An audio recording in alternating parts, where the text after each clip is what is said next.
Welcome to Spotlight. I'm Robin Basselin. And I'm Ryan Geertsma. Spotlight uses a special English method of broadcasting. It is easier for people to understand no matter where in the world they live.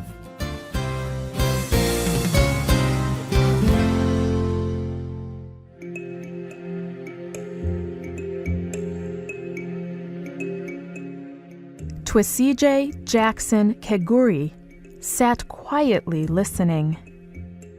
He was in a classroom at Makerere University in Kampala, Uganda. He was learning about the United Nations Universal Declaration of Human Rights. On this day, he heard these words for the first time. Everyone has the right to a life which includes an acceptable level of health and well-being. This right is for every individual and his family, including food, clothing, housing and medical care, and necessary social services. Kaguri heard these words over 20 years ago. Today, he still remembers them because they changed his life. Before that day, Kaguri had never heard people talk about human rights. He was from a small village in Uganda called Nyaka. In Nyaka, many people lived in poverty, particularly the many children orphaned by AIDS. This disease had killed many people in Nyaka. Many children lost both their mothers and fathers.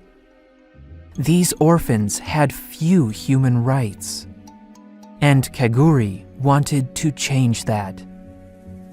Today's Spotlight is on Twesigye Jackson Kaguri and the Nyaka AIDS Orphans School.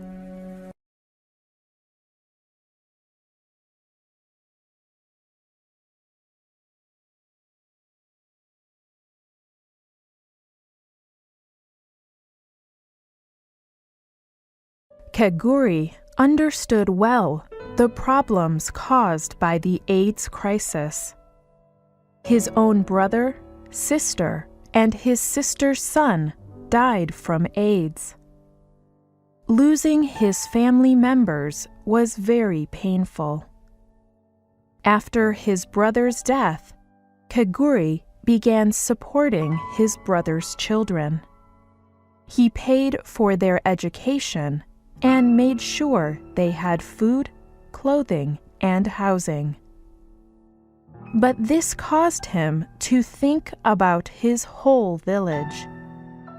He wondered who would care for all of the other young AIDS orphans. Often, other family members, like grandmothers, would try to care for the children orphaned by AIDS. But many of the family members had other children they were already caring for.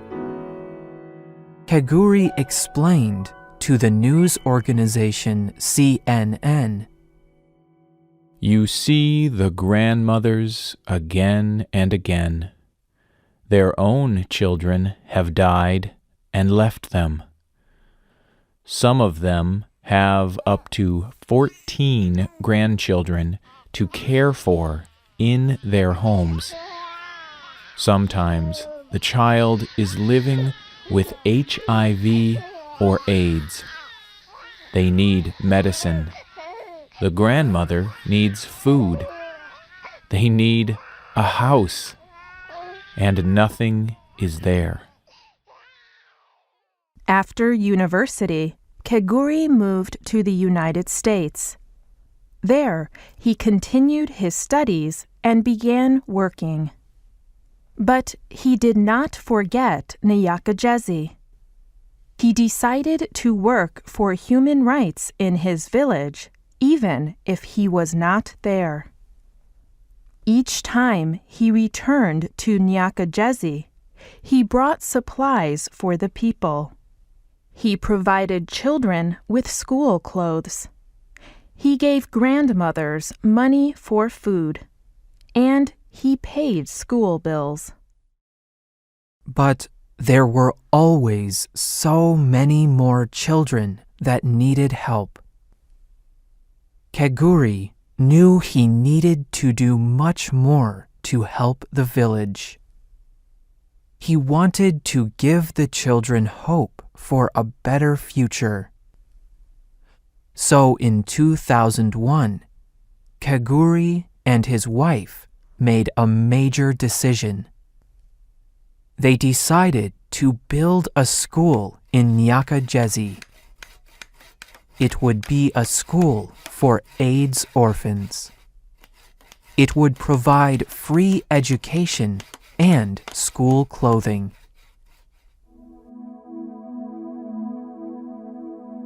For many years, Kaguri and his wife had saved money to buy a house for themselves. However, they decided the school was more important. So, they used their money to build the school. They did not have enough money to build a big school. They started by building 2 classrooms.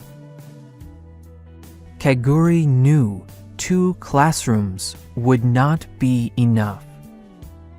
So he began to make plans for more classrooms. He spoke about the project with everyone he could.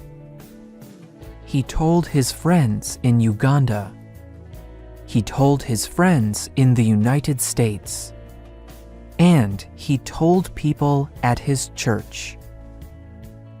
Many people shared Kaguri's belief that education could help the orphans of Nyaka. They believed it could help them escape poverty and achieve basic human rights. So they offered money to support the project. The Nyaka AIDS Orphan School opened its first 2 classrooms on January 2nd, 2003.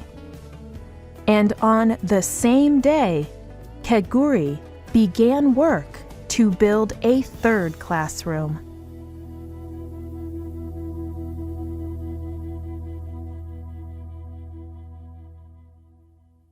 Building the school was a major achievement.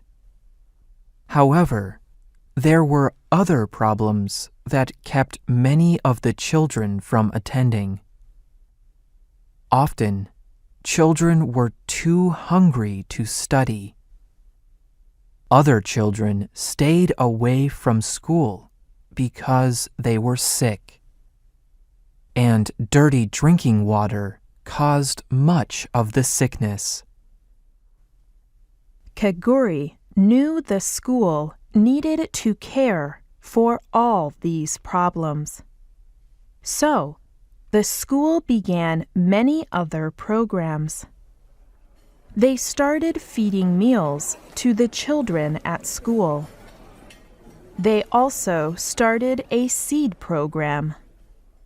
Students could take seeds home, and the families could grow crops for eating. Kaguri also raised money to pay for a water tank. This tank would catch rainwater.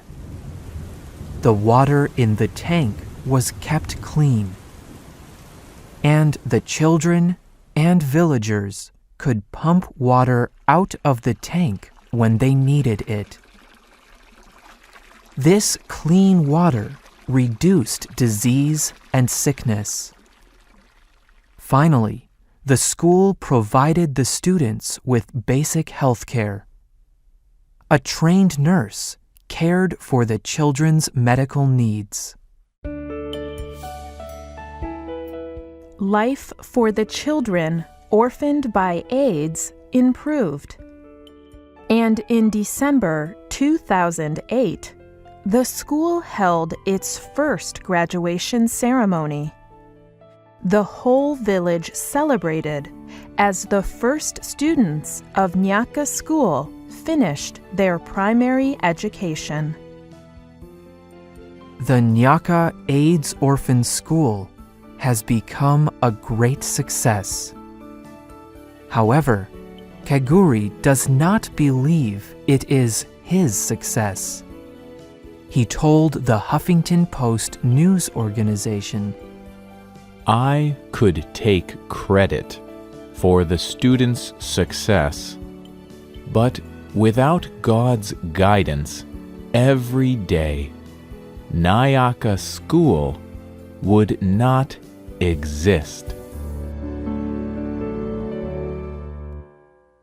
In 2010, Kaguri stopped working at his job. He decided to devote his life to working full-time for the school. Today, there are 2 schools, one in Nyaka and one in the village of Kutamba. Together, the schools serve almost 600 students whose parents died.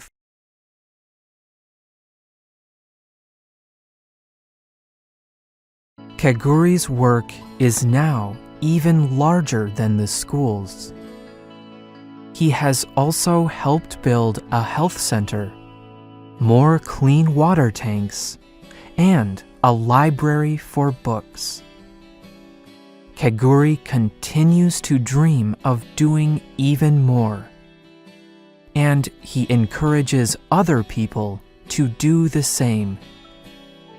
As he told Time magazine, Many people think an issue is so oppressive that you cannot do anything about it.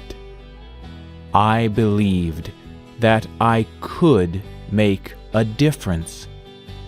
Now think of the 437 children that will finish Nyaka AIDS Orphans School over the next years.